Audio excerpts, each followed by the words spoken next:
Hello everyone and welcome back to another episode of The Gamer Update. Today we have former Twitch employee djWheat actually reacting to another ex-Twitch employee's message. Before we watched the clip, the message itself said same. I'll say something scandalous. I never watched Twitch streamers. When I was at Twitch, I didn't even play any games. Came from an ex-employee. But actually, yes, they're an ex-employee. Wanted to make sure I got that right. Same. I'll say something scandalous. I never watched Twitch streamers. Funny emoji. I don't find that very fucking funny personally, but they did. When I was at Twitch, I didn't even play any games. You know what? That's okay. I don't think you needed to play games to be successful at Twitch.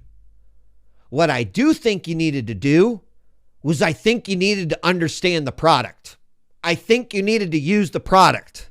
I think you needed to understand why someone might subscribe to a creator, why it kind of feels good to be there in that moment where someone fucking defeats a boss in Elden Ring.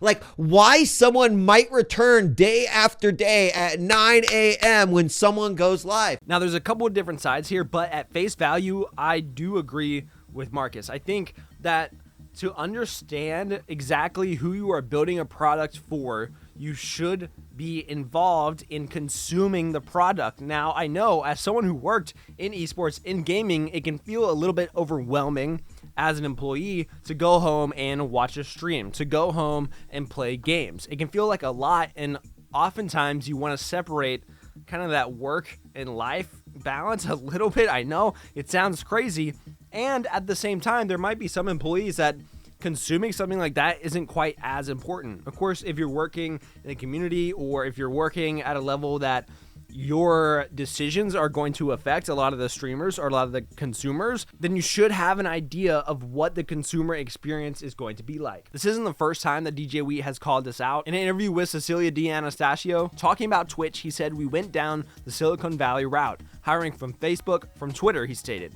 "These ex-employees from infamously large social media platforms were allegedly uninterested in Twitch as a platform, with little understanding of the community or the site's history."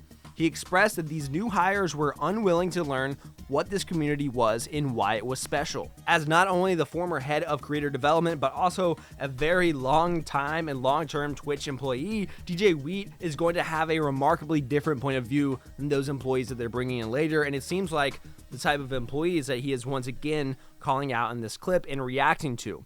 I know earlier I said that it can be hard to separate that work and life balance, and there's reasons for not consuming, and I do still agree with that.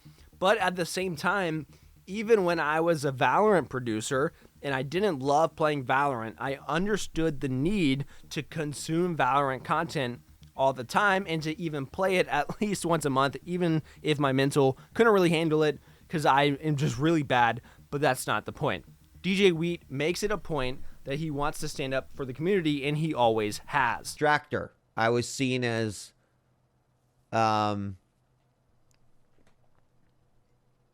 a rebel because of my drive to serve the community. So I don't understand how this can even be said when I myself felt attacked being that person at Twitch.